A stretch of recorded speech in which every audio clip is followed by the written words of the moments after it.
누가복음 19장 1절에서 10절 말씀을 통해서 진정한 감사의 고백이라는 제목으로 하나님 말씀 함께 나누겠습니다. 추수감사절은 그 영국의 청교도들이 1620년에 신앙의 자유를 찾아서 그 신대륙 미국으로 메이플라워호를 타고 건너가게 되죠. 건너가면서 많은 사람이 죽게 되었고, 그곳에 처음에 정착해서 자기들이 가지고 온 것을 심었으나 그 토양의 기질에 맞지 않아 가지고 온 것을 다 이제 잃게 됩니다. 그리고 나서 어떻게 살아야 하는 그 막막함 가운데 그 현지민 인디언들이 그 자기들의 곡식을 주고 농사하는 법을 가르쳐 주면서 그들의 도움을 얻어서 그 다음 해에 이제 많은 소출을 얻게 돼요. 그래서 그 소출을 얻은 것을 가지고 하나님 앞에 감사로 예배하고 그 기쁨을 나누는, 그것이 유래가 되어 추수감사절로 지키게 되었습니다. 우리나라에서는 11월 셋째 주일은 이렇게 추수감사절기로 우리가 지내게 됩니다. 추수감사절을 지내게 되면서 이런 생각을 해봤어요. 우리가 오늘은 특별하게 추수감사주일이니까 하나님 앞에 감사해야 되는 것 아닌가. 추수감사절이니까. 그러면 우리의 매 주간의 삶, 매일의 삶 속에는 감사를 우리가 잃고 살아가야 되느냐? 아니죠. 성경은 이렇게 말하죠. 데살로니가전서 5장 18절 범사에 감사하라. 이것이 그리스도 예수 안에서 너희를 향한 하나님의 뜻이니라. 범사에 감사하라 라고 하나님은 우리에게 가르치고 있습니다. 우리는 어떤 감사할 조건이 있으면 하나님 앞에 감사하고, 조건이 없으면 감사하지 않는, 좋은 일이 생기지 않으면 불평과 원망을 먼저 쏟아내는 우리가 아니었는가. 여러분, 감사는요 신앙의 수준에 따라 다르다는 것을 알려주고 있습니다. 그러니까 믿음의 깊이에 따라 다르죠. 믿음이 얕은 사람은 감사할 조건이 있을 때만 감사하게 돼요. 그러나 믿음의 깊이가 있는 사람들은 감사할 조건이 아니에요. 그럼에도 불구하고 그것을 가지고 하나님 앞에 감사로 나아가는 사람이 있어요. 우리는 어디에 속한 사람일까요? 조건부로 인한 감사는 신앙이 얕은 사람이겠죠. 그런 감사가 아닌 그 어떤 조건을 초월해서 하나님 앞에 드리는 그런 감사의 삶을 우리가 살아가길 원해요. 오늘 저는 여러분과 함께 나누고자 하는 말씀이 삭개오라는 사람의 말씀입니다. 저는 이 말씀을 보면서 가장 큰 감사를 드린 사람이 아닐까라는 생각이 들어요.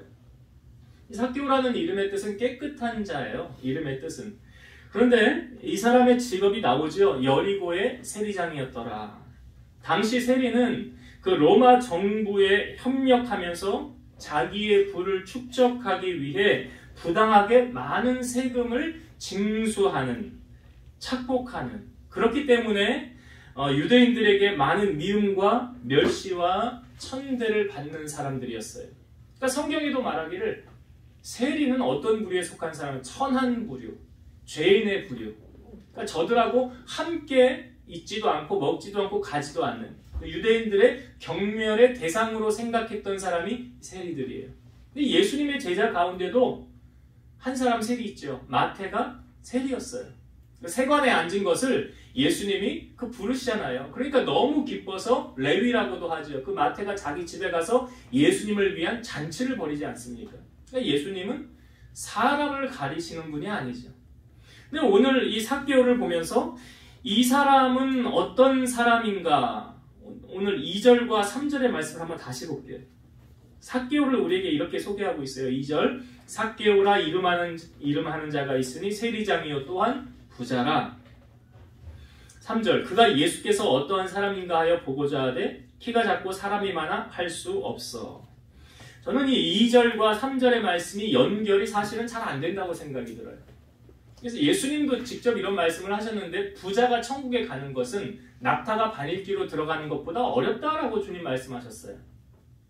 근데 지금 오늘 삭개오를 소개할 때 세리장이고 그 다음 나오는 구절이 뭐예요? 또한 부자라. 부자라고 그랬어요. 부자가 예수 믿기 쉬울까요? 어려울까요? 부자가 안 돼봐서 모르겠습니다. 그런데 지금 이 삭개오가 부자인데요. 그가 3절에 보니까 예수님을 만나고 싶어 한다는 것을 우리에게 보여주고 있죠. 예수께서 어떠한 사람인가 하여 보고자 하되. 아니, 이 부자가 왜 예수님을 보고 싶어 했을까요? 여러분, 우리가 생각하는 부자의 개념은 어떻습니까? 돈이면 뭐든지 다 할 수 있는 사람이에요. 그렇지 않아요? 나 저 건물 갖고 싶어. 사.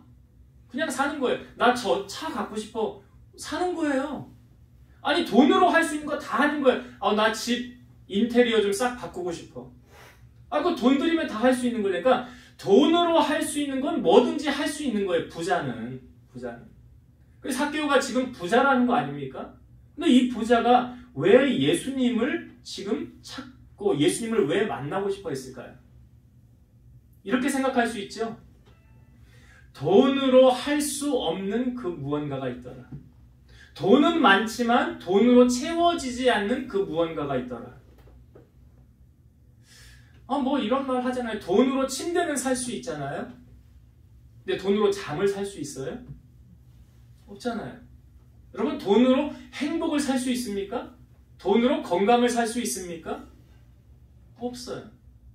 정말 궁극적이고 중요한 것은 돈으로 해결되어지지 않는 것이 참 많더라. 우리 일상의 사람들은 이런 말 합니다. 돈이면 다 돼. 아니에요. 돈으로 안 되는 것들 많아요. 잘 몰라서 하는 말이에요. 아니, 삭개오가 부자인데, 돈 많은 사람인데 부족한 게 뭐가 있어요. 그런데 왜 예수님을 지금 만나고 싶어 하느냐 말이에요.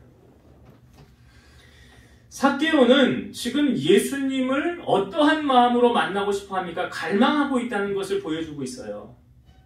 시편 42편 1절 보면 하나님이여 사슴이 시냇물을 찾기에 갈급함같이 내 영혼이 주를 찾기에 갈급하나이다. 정말 삭개오는 주님 만나고 싶어 했어요. 그런데 오늘 말씀해 보니까 그에게 단점이 있어요. 그는 키가 작고 이렇게 나오고 그 다음에 사람이 많아 할 수 없어 이렇게 나오죠. 키가 작다는 것은 자기가 태어날 때부터 신체적인 약점이 있었다는 거예요. 여러분, 성경에 보면 누가 염려함으로 그 키를 한 자나 더 할 수 있겠느냐, 이 염려에 대한 것을 키의 비유로 보여주고 있는데 염려한다고 키 크지 않는다는 거예요. 그러니까 그 사람이 키가 나 크고 싶어 해서 크고 키가 작고 싶어 작은 거 아니에요. 어쩔 수 없는 거예요. 근데 삭개오는 지금 키가 작아요. 그리고 또 한 가지 소개할 때 사람이 많아 할 수 없어. 사람이 많은 그곳에 삭개오가 가지 못하는 이유는 뭘까요? 지금 유대인들이 제가 앞부분 설명드렸죠. 세리장은 세금 걷는 사람들은 매국노라고, 저 나쁜 놈이라고. 당시 이스라엘은 유대 통치하에 로마 통치하에 있었기 때문에 그 걷어 세금 내야 되는데 저 사람들이 세금 걷어 착복한다고, 뒷주머니 챙긴다고. 그러니까 사람들이 많은 곳에 가지 못하는 거예요. 여러분, 만약 이러한 약점이 삭개오에게 있었는데 이것을 극복하지 못했다고 한다면 삭개오는 주님 만나지 못했겠죠. 여러분, 우리가 교회를 갈 때도요, 교회는 많습니다. 교회도 많아요. 근데 꼭 하나님 이제 지정해주는, 내 마음에 원하는 끌리는 교회가 있는데 그 교회를 가려고 할 때 걸림돌이 여러분 없습니까? 교회를 가고자 할 때의 걸림돌. 뭐 삭개오와 같이 적용을 해보면 나는 키가 작아 교회를 못하 이런 건 아니잖아요. 그런데 나는 저 사람 때문에 나 저 교회 가기 싫어 라는 건 있을 수 있죠. 사람이 싫어서 그 교회를 가기 싫다. 근데 이건 어떻게 보면 사실은 핑계죠. 그러니까 교회는 누구를 만나기 위해 오는 것입니까? 주님을 만나기 위해 오는 거예요. 사람을 만나기 위해 오는 것이 아니에요. 그러니까 예수님을 만나기 위해 오는 것인데 사람이 걸림돌이 된다면 그거는 마귀의 관계예요. 그 모든 장벽을 뛰어넘어야 우리가 주님을 만날 수 있다는 거죠. 그래서 성경은 나를 간절히 찾는 자가 나를 만날 것이니라 그랬어요. 그러면 이러한 약점이 삭개오에게 있었는데 삭개오는 주님 만나기를 포기했습니까? 다음에 만나야 되겠다. 주님 옆에 사람이 너무 많아. 갈 수도 없고 다음 기회에 해야 되겠다. 삭개오가 그렇게 했나요? 아니에요. 오늘 성경에 보니까 4절을 한번 보겠습니다. 4절. 앞으로 달려가서 보기 위하여 돌 무화과 나무에 올라가니 이는 예수께서 그리로 지나가시게 되밀어라. 자, 예수님이 오시는 그 길 앞쪽으로 달려가서 돌무화과 나무 위에 올라갔더라. 옛날 성경엔 뽕나무라고 표현을 하고 있는데 아무튼 이 나무는 큰 나무예요. 작은 나무는 아닙니다. 사람이 올라갈 수 있는 그 나무에 삭개오가 올라가게 됐더라. 왜요? 예수님께서 그 앞으로 지나가시는 것을 보기 위해서.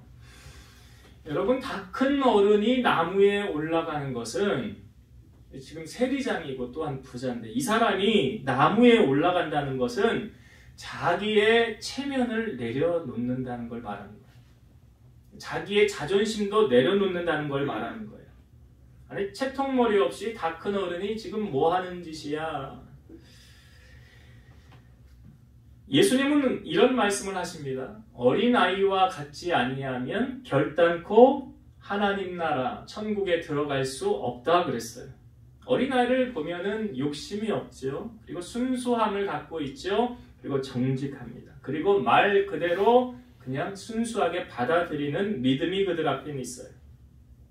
삭개오가 지금 나무 위에 올라갔다는 것은 그 자기의 어린아이같이 순전한 마음과 하나님을 향한 갈망에서 이 자존심, 체면을 다 내려놓고 거기 올라갔다는 것을 보여주는 거죠. 우리가 여러분 하나님 앞에 은혜를 받으려고 한다면 이 체면과 자존심이 내려놔줘야 돼요. 여러분, 하나님의 마음에 합한 사람 하면 누구 생각납니까? 성경에 우리에게 알려주는 인물 다윗이 생각나죠?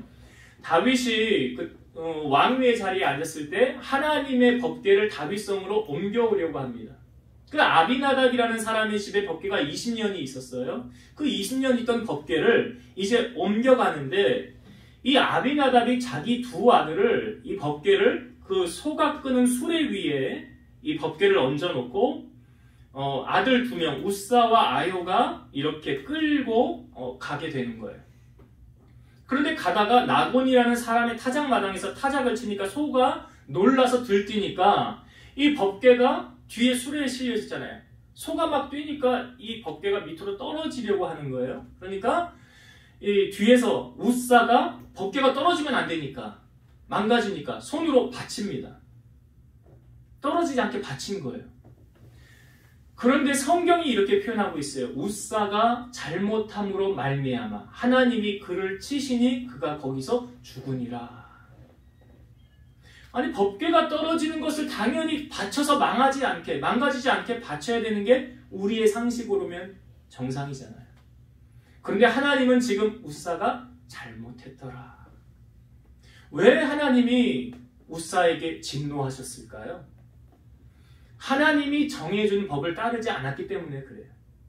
하나님의 법궤는 제사장들이 양 모퉁이 4명이서 이 법궤를 꼭 메고 옮겨가라 라고 하나님이 정해주신 법이 있어요. 그런데 그 정해진 법을 따르지 않고 인간의 방법으로 하였더니 이러한 결과를 맞이하게 된 거예요. 그러니까 다윗이 그것을 눈앞에서 목격했잖아요.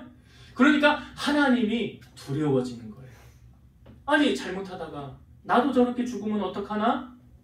그런 두려움이 엄습하여 올 때 이 법궤가 어디로 가냐면 그 가드 사람 오벳 에돔이라는 사람의 집으로 갑니다. 원래 이거 어디로 가려고 그랬어요? 다윗성으로. 그런데 가드 사람 오벳 에돔 집으로 법궤가 들어가게 됐어요. 그리고 나서 모든 사람들의 시선이 이제 거기를 향하고 있는 거예요. 오벳 에돔은 언제 죽을라나? 우사를 하나님이 저렇게 즉각 쳐서 보내셨는데 뭐잖아. 오벳 에돔도 죽었다는 소식이 들리겠지. 그런데 석 달이 지나 어떤 소식이 들리냐면 오벳 에돔에게 하나님의 복이 임했다는 거예요. 근데 성경은 이렇게 말합니다. 여호와의 궤로 인하여 오벳 에돔이 복을 받았더라. 여러분, 여호와의 궤는 뭐예요? 법궤잖아요. 뭘 상징합니까? 교회를 상징하는 거예요. 교회를 상징한다. 그러니까 오벳 에돔은 하나님께로부터 3개월 만에 복을 받았어요. 그 아비나답의 집에 20년 동안 하나님의 궤가 있었는데 그 집에 복이 임했다는 소식은 없었어요. 그러니까 신앙생활을 뭐 오래 했다고 복 받고 작게 했다고 복 못 받는다는 게 아니잖아요. 성경은 그걸 말해주는 게 아니에요. 그러니까 3개월 만에 오벳 에돔이 복을 받았다는 소식이 다윗에게 들려지자 다윗이 다시 하나님의 궤를 다윗성으로 옮겨갑니다. 이제 어떤 방법으로 옮겨갑니까? 하나님이 알려주는 방법으로. 제사장들이 가서 법궤를 메고, 그리고 다윗이 그 법궤 앞에서 나아가면서 다윗이 뭐 했죠? 예. 제가 성경을 읽어볼게요. 사무엘하 6장 14절. 다윗이 여호와 앞에서 힘을 다하여 춤을 추는데 그때에 다윗이 베에봇을 입었더라. 저는 이 말씀이 참 은혜가 되는데요. 다윗이 여호와 앞에서 힘을 다하여 춤을 추는데, 다윗의 모습이 느껴집니까? 하나님 앞에서 전심을 다한 다윗. 근데 바지가 내려가는 것도 모를 정도로, 그 정도로 하나님을 향하여 찬양하면서 나아가더라. 여러분 요즘 다니엘 기도회 하잖아요. 다니엘 기도회 8시에 이제 시작합니다. 그 전에 기도를 하고. 그럼 다니엘 기도회 처음에 시작할 때 찬양하죠. 찬양할 때 이제 현장에 나와서 하시는 분들은 알 거예요. 우리는 찬양하면 손뼉을 치면서 일어나서 찬양하기도 하고, 그때 참석하신 분들 이제 다 알지만 저는 그때 다윗처럼 하려고 힘쓰고 애쓰면서 찬양합니다. 제 박수 소리 크죠? 제 찬양 소리 크죠? 왜 그렇게 하는 줄 아세요? 다윗이 가르쳐줬거든요. 여호와 앞에서. 우리의 찬양이, 우리의 예배가 사람 앞에, 그래서 어떤 분들은 사람의 눈치를 보면서 체면 때문에 잘 못하는 분들이 있어요. 어떤 내가 채통을 지켜야지. 그러면서 어느 교회에서는 교회에서 손뼉도 못 치게 한대요. 옛날 방식이고요. 그렇지 않습니다. 오늘 다윗이 어떻게 했는가? 여호와 앞에서 힘을 다하여.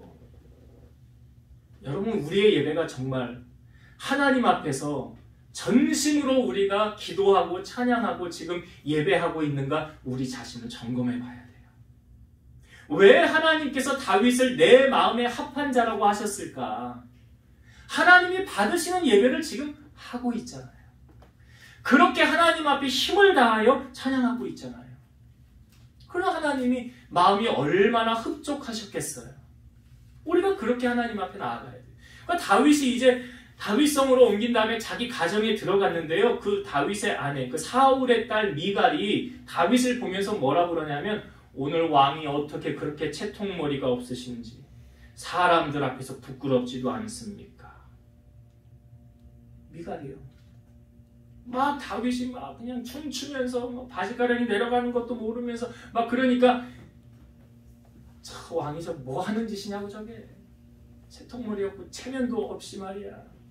그렇게 미갈이 말을 하니까 다윗이 말하기를, 나는 그거 사람 앞에서 한 거 아니라 목동이었던 나를 왕으로 세워주신 하나님 앞에서 한 것입니다. 그리고 났는데 여러분, 그 다음에 미갈에게 어떤 일이 일어난 줄 아십니까? 성경이 이렇게 말하고 있어요. 사울의 딸 미갈이 죽는 날까지 자식이 없으니라. 하나님이 미갈의 태의 문을 닫아버리셨어요. 여자에게 있어서 자식을 못 낳는다는 것은 하나님께 저주를 받았다라고 당시 유대인들은 인정하는 거예요. 그러니까 그 결과로 미갈은 이런 아픔을, 안 좋은 것을 겪게 되었다는 사실. 제가 여러분 다윗을 말씀드릴 때, 다윗이 그 가장 높은 자리의 권력자가 자기 체면, 자기 자존심 다 내려놨죠. 누구를 위해서요? 하나님 위해서. 오늘 삭개오가 그 자기의 자존심과 체면을 내려놓고 그 돌 무화과나무에 올라가는 것은 누구를 위해서 그가 이렇게 행한 겁니까? 예수님을 위해서. 그 여러분들의 예배가, 여러분들의 찬양과 여러분들의 기도가 누구를 위한 거예요? 주님을 위한 거예요. 주님을 위한 예배와 찬양과 기도가 되어질 때 주님이 우리를 만나주신다는 사실입니다. 자, 나무 위에 삭개오가 올라갔죠. 예수님이 이렇게 쭉 걸어오시다가 나무 위에 있는 삭개오를 보고 삭개오를 부르셨을까요? 그냥 지나가셨을까요? 그러니까 부르셨다는 건 뭘 말하냐면, 나를 간절히 찾는 자가 나를 만나리라잖아요. 간절히 찾으면 만나주세요. 왜? 살아계시기 때문에. 그런데 오늘 성경에 보면 주님께서 그 나무 위에 있는 그 사람 누구라고요? 자, 이 장면을 한번 보겠습니다. 5절 말씀. 5절 볼게요.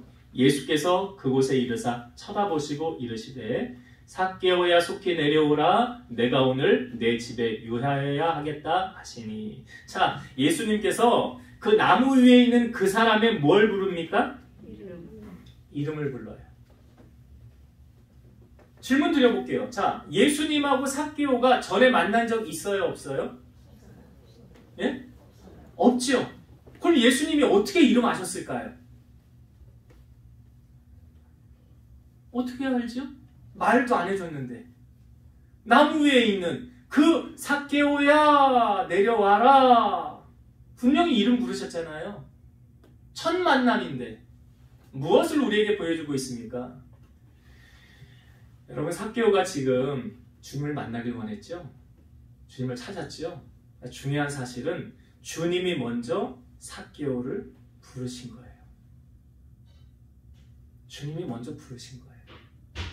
주님의 부르심과 초청이 먼저 있었어요. 에베소서 1장 4절과 5절. 곧 창세전에 그리스도 안에서 우리를 택하사 우리로 사랑 안에서 그 앞에 거룩하고 흠이 없게 하시려고 그 기쁘신 뜻대로 우리를 예정하사 예수 그리스도로 말미암아 자기의 아들들이 되게 하셨으니. 곧 창세전에 우리를 부르사. 이것을요, 성경에 제가 이 부분을 읽어볼게요. 시편 139편 14절에서 16절 말씀을 읽어볼게요. 그냥 들어보세요. 내가 주께 감사하오면 나를 지으심이 심히 기묘하심이라. 주께서 하시는 일이 기이함을 내 영혼이 잘 아나이다. 내가 은밀한 데서 지음을 받고 땅의 깊은 곳에서 기이하게 지음을 받은 때에 나의 형체가 주의 앞에 숨겨지지 못하였나이다. 내 형질이 이루어지기 전에 주의 눈이 보셨으며 나를 위하여 정한 날이 하루가 되기 전에 주의 책에 다 기록이 되었나이다. 내가 형질이 이루기 전에라는 게 무슨 말이에요? 내가 엄마 뱃속에 있을 때부터 하나님께서 나를 아시고 나를 부르시고 나를 택하여 주셨다라는 말이에요. 그때부터. 에베소서 1장 4절과 5절 창세전에 그리스도 안에서 우리를 택하사 그러셨잖아요. 여러분, 주님이 우리를 불러주지 않으면 우리가 오늘 이 자리에 있을 수 있습니까? 없어요. 주님의 부르심이 있기 때문에 오늘 우리가 이 자리에 있는 거예요. 복음성가 가운데 이런 복음성가가 있어요. 나를 지으신 주님 내 안에 계셔 처음부터 내 삶은 그의 손에 있었죠. 내 이름 아시죠. 내 모든 생각도 아바라 부를 때 그가 나를 만나 주셨죠. 오늘 삭개오를 보십시오, 여러분. 주님께서 삭개오를 먼저 부르신 거예요. 그러니까 이것을 어떻게 알 수 있냐면, 자, 오늘 본문의 말씀 9절을 한번 보세요. 9절, 누가복음 19장 9절입니다. 예수께서 이르시되 오늘 구원이 이 집에 이르렀으니 이 사람도 아브라함의 자손이미로다. 오늘 구원이 삭개오의 집에 이르렀는데 이 사람도 아브라함의 자손이라는 게 뭐예요? 구원받은 하나님의 백성이었더라. 그러니까 하나님이 구원은 먼저 인쳐주시고 불러주시는 거예요. 나 구원받아야 되겠다, 교회나 한번 가봐야 되겠다가 아니라 하나님의 부르심이 먼저 있었고 거기에 대한 반응이 지금 삭개오가 나타나는 거예요. 여러분, 사람들은 삭개오를 싫어합니다. 천대하고 색안경을 끼고 바라봅니다. 그런데 주님은 그런 삭개오를 지금 만나주시고 삭개오의 집에 내가 머물러야 되겠다 라고 말씀하시는 거예요. 얼마나 삭개오는 주님의 그 큰 사랑을 덧입었을까요? 그런 큰 사랑, 그 친밀함, 삭개오가 주님을 이제 집에 모시게 되었어요. 그리고 주님을 모신 다음에 사람들은 수근수근합니다. 사람들은 수근수근해요. 저 사람 왜 죄인의 집에 예수님 왜 죄인의 집에 들어가는 거야? 그런데 그때 삭개오가 주님 옆에 서서 이런 말을 합니다. 자, 8절 말씀을 볼게요. 8절. 삭개오가 서서 주께 여짜오되 주여 보시옵소서 내 소유의 절반을 가난한 자들에게 주겠사오며 만일 누구의 것을 속여 빼앗은 일이 없으면 내 갑절이나 갚겠나이다. 여러분 좀 이 말씀을 보면서 좀 뜬금없지 않습니까? 지금 삭개오가 주님을 자기 집에 모셨잖아요. 그리고 뭐 대접을 하고 뭐 했겠죠. 그런데 삭개오가 주님을 향하여 한 말이 이거예요. 주여 내 소유의 절반을 가난한 자들에게 나누어 주겠고요. 내가 만약 누구 것을 빼앗은 거 있으면 내 갑절이나 갚겠습니다. 삭개오는 왜 이런 고백을 지금 주님 앞에 나와서 했을까요? 누가 시켰나요? 너 재산 반 정리해서 어려운 사람들 나눠줘라. 주님이 시켰어요? 아니에요. 자원해서 한 거죠. 자, 이 삭개오가 이전까지 주님을 만나기 전까지 의지하고 살았던 것은 뭐 같습니까? 예, 삭개오 부자래잖아요. 어떻게 부자가 됐는지는 잘 모르겠으나 그 부자였다는 건 돈 많다는 거 아닙니까? 그러니까 삭개오 생각하면 좀 부자야. 돈 많은 사람이야. 그러니까 삭개오가 부자인데 그 자기 재산 반 내놓는 거 여러분 같으면 하겠어요? 못해요. 권사님은 뭣도 없으면서 뭘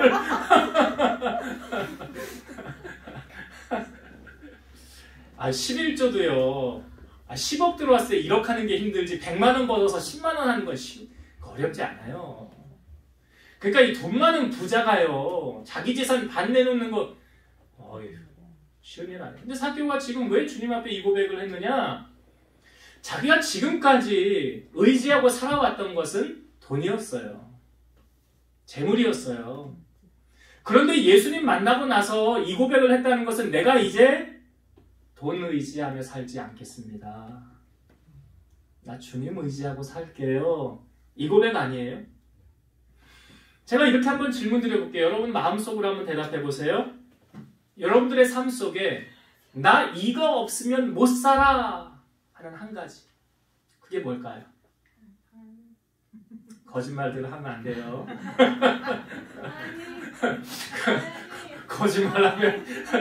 거짓말하면 괘씸죄에 적용이 됩니다. 하나님이 우리 마음 중심 다 알고 계셔요. 제가 오늘 삭개오를 통하여 오늘 우리에게 주신 메시지가 삭개오가 가장 중요하게 여겼던 그것을 지금 내려놓는구나. 그러면 내가 가장 중요하게 여겼던 것은 무엇이었지? 내가 정말 주님을 만나면 이제 그것 내려놔야 되겠구나 라는 게 오늘 말씀으로 보여지잖아요. 나 이제 이거 의지하고 살지 않을래. 나 이제 주님만 의지하며 살래. 여러분 상대적으로 예수님께서 어떤 부자 청년 그 와서 무엇 해야 구원받을 수 있습니까? 라고 물을 때 네가 계명 알지 않느냐? 저희가 다 지켰습니다. 돌아가려고 할 때 주님이 이렇게 한 말씀을 더 하십니다. 이게 마가복음 10장 21, 22절인데요. 예수께서 그를 보시고 사랑하사 이르시되 내게 아직도 한 가지 부족한 것이 있으니 가서 내게 있는 것을 다 팔아 가난한 자들에게 주라. 그리하면 하늘에서 보화가 내게 있으리라. 그리고 와서 나를 따르라 하시니 그 사람은 재물이 많은 고로 이 말씀으로 인하여 슬픈 기색을 띠고 근심하며 가니라. 그러니까 이 사람은 예수님 말씀에 순종 못했죠. 왜요? 재물이 많은 거로. 못했어요. 순종 못했어요. 그럼 오늘 우리가 이 삭개오의 고백을 보면서 참 큰 감사를 지금 하고 있는 사람이다라는 게 느껴지잖아요. 오늘 우리가 이 삭개오를 보면서 정말 삭개오의 믿음의 고백이 우리의 고백이 되었으면 좋겠어요. 나도 이제 주님 한 분으로 만족합니다. 주님 한 분이면 됩니다. 여러분 욥이라는 사람이 어떠했습니까? 동방의 큰 부자였잖아요. 근데 하나님이 가져가니까 어떻게 가져가지? 그것도 사단이 뭐 이렇게 해가지고 하나님을 경록해 해가지고 하나님이 재산을 주니까 욥이 하나님 섬기는 거 아닙니까? 네가 욥의 생명은 건드리지 말고 네 맘대로 해봐라 허락하니까 내려가자마자 재산을 싹 다 가져갔지요. 그리고 10명의 자녀도 그 지붕이 무너져서 기둥을 쳐서 하루아침에 다 죽잖아요. 그러니까 욥이 그 다음에 한 말이 뭐예요? 주신 이도 여호와시요, 거두어 가신 이도 여호와시요, 여호와의 이름이 영광을 받으소서. 그렇게 고백했잖아요. 그러니까 하나님은 빛도 어둠도 창조하시고, 하나님은 환난과 평안도 창조하시고, 부와 귀도 주께로부터 말미암아. 그것을 우리에게 주님이 다시 한번 알려주고 있는 거예요. 사람이 떡으로 살 것이 아니라 하나님 입에서 나온 말씀으로 살 것이라. 우리 삭개오가 삶을 통하여 그렇게 고백했던 것처럼 이 고백이 우리의 고백이 되었으면 좋겠어요. 이제 말씀을 정리하고 마치겠습니다. 오늘 삭개오는 세리장이고 큰 부자였습니다. 그런데 그가 왜 예수님을 만나고 싶어 했습니까? 세상의 것으로 채워지지 않는 공허함이 있거든요. 여러분, 사람들이 왜 마약을 하고 왜 중독에 빠집니까? 그 채워지지 않는 그 무언가를 채우려고 그런 거 하는 거예요. 세상의 방법으로 안 채워지거든요. 그런데 주님이 주시는 참 평안함과 기쁨이 있어요. 이거는 돈으로 살 수 없는 것. 그 은혜, 그 감사. 바로 삭개오가 주님을 만나고자 하는 그 갈망은 그 채워지지 않는 무언가가 주님만이 채워주실 수 있다는 사실. 그래서 그 삭개오가 주님을 만나고자 하는 갈망이 있었죠. 근데 방해 요소가 있었습니까? 없었습니까? 여러분, 우리가 하나님의 제단에 나와서 은혜를 받으면 하나님 우리를 위해서 좋은 일을 행하십니다. 그런데 은혜 받지 못하게 하려고 마귀가 방해해요, 안 해요? 방해합니다. 은혜 못 받게 하려고 그래요. 우리 잘 되면 안 되거든요. 그런데 그 은혜를 받기 위해서 그 장벽을 뛰어 넘어야 되는 거예요. 이게 사람에게서 오는 장벽이 있을 수 있고, 환경에서 오는 장벽, 자기의 약점에서 오는 장벽, 자존과 체면, 자존심, 이런 것을 내려놔야 우리가 주님을 만날 수 있다. 이게 첫 번째 되어야 된다라는 거. 그리고 두 번째, 오늘 예수님께서 지금 삭개오를 처음 만나는 순간 삭개오의 이름을 불렀어요. 처음 만남이잖아요. 무엇을 우리에게 보여주고 있습니까? 태초부터 예정하셔서 주님이 나를 아시고 구원해 주시는 그 주님이시라는. 그렇다고 한다면 우리가 주님 앞에 날 구원해 주신 주님 너무나 감사합니다. 여러분, 이 자리에 앉아 있으면 감사가 그냥 저절로 나와야 돼요. 감사가. 나를 많은 사람 가운데서 선택하시고 천국으로 들어갈 수 있도록 구원해 주신 그 주님의 은혜에 너무나 감사합니다. 주님의 부르심이 먼저 있었다는 것. 이게 나의 이름을 아시는 주님. 두 번째 나누었던, 세 번째가 삭개오가 주님 앞에 뜬금없이 고백한 내용. 이제 뭐 의지하며 살겠다는 거예요? 주님만 의지하며 살겠다는 거예요. 난 이제 주님이 가장 귀해요. 난 돈도 아니고요, 내 자녀도 아니에요, 난 높은 자리 권력도 아니고요, 명예도 아니에요. 나는 이제 내 삶에 가장 귀하신 분이 바로 주님이세요. 오늘 주님이 우리를 통해서 이 고백 듣고 싶지 않을까요? 여러분들의 삶에 이 고백이 주님 앞에 드려짐을 통해서 주의 마음을 기쁘시게 해드리는 우리 성도님들 다 되시기를 주의 이름으로 축원드립니다. 기도하시겠습니다. 살아 역사하시는 하나님 감사합니다. 주님을 간절히 찾는 자 주님 만나주신다고 하셨습니다. 오늘 우리를 이 자리에 부르신 분도 주님이시고, 우리 입술을 통해서 영광받길 원하시는 분도 주님이십니다. 또한 그 세상 그 어떤 것도 이제 의지하지 않고 주님만을 의지하며 살아가기를 결단하고 각오하는 사랑하는 성도들, 삶 속에 주님 늘 함께하여 주셔서 저들의 삶을 통하여 하나님만이 높임을 받게 하시고 하나님 한 분만을 의지하고 만족하는 신앙을 통해서 주님 기쁘시게 해드리는 우리 모두가 되게 하옵소서. 예수님 이름으로 감사하며 기도드리옵나이다. 아멘.